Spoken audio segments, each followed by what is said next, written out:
Welcome to Lent. This penitential season is a time to prepare our hearts for Christ's resurrection at Easter. During Lent, we enter into the desert with Jesus for 40 days. It's a time of spiritual cleansing and a rediscovery of the deepest longing of our hearts. The desert.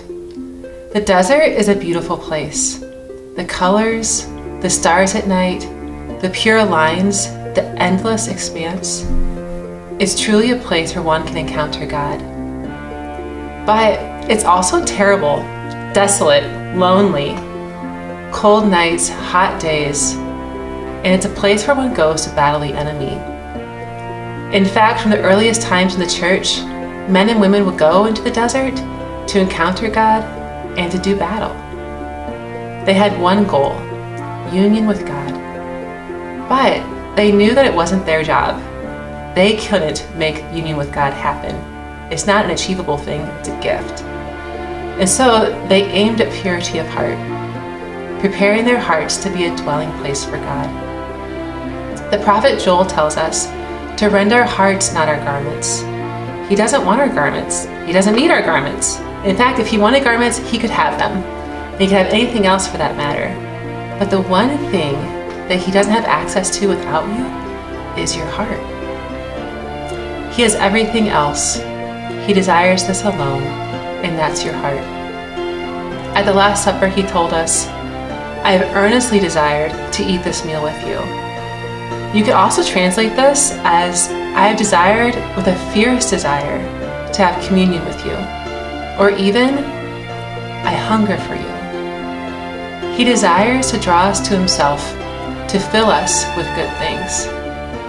So there are two truths that I would invite you to ponder these 40 days. One, you are unconditionally loved. And two, you are never alone. So here's some questions to ponder. Where in your life do you feel unloved or unlovable? Where in your life do you feel alone? Where are you trying to do things on your own? And how are you currently protecting these places in your heart? And can you let Christ in there? Can you let him take care of these places?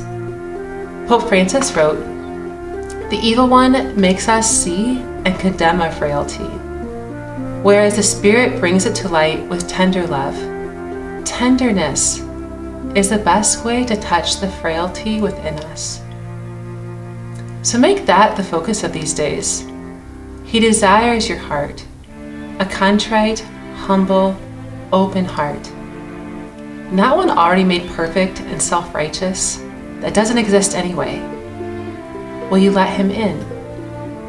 And then practically, how can we do that? Well, the scriptures offer us 3 practices: almsgiving, fasting, and prayer. First, almsgiving is practicing charity towards those we encounter, especially the poor, seeking and providing good things for them with our time, our talent, and our treasure. Being attentive to others, and to simply ask God the Father to share his heart with us for them. Second, fasting. Fasting should lead us to liberation from every kind of addiction, speed, noise, alcohol, all kinds of stimulants, and screens. How about seeking necessary rest and practicing the discipline of regular periods of calm, silence? As you fast from food, I invite you to pray, Lord, teach me how to hunger for you. As you fast from drinks, Lord, teach me to thirst for you alone. And as you practice any type of fasting, we want the Lord to teach us, teach me, Lord, that you are enough, that you are all that I need. And finally, prayer. There are many ways to pray. But this Lent, what if you came to prayer and just let him love you? What if you just let him show up for us, for you, in those places of loneliness? I'd like to encourage one very simple prayer. Lord Jesus Christ, have mercy on me. Would you try it? Lord Jesus Christ, have mercy on me. It's a prayer that I love And it's a prayer that you can pray with your breathing. So that as you breathe in, you pray, Lord Jesus Christ. And as you breathe out, have mercy on me. So Lord Jesus Christ, have mercy on me. And as you breathe in and you feel your chest expand, imagine Christ's presence coming and filling that space.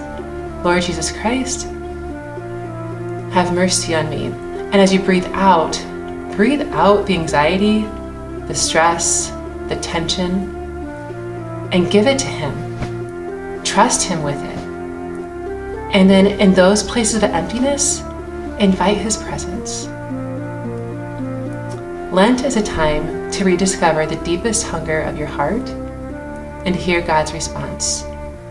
Simply this: I love you and I am with you.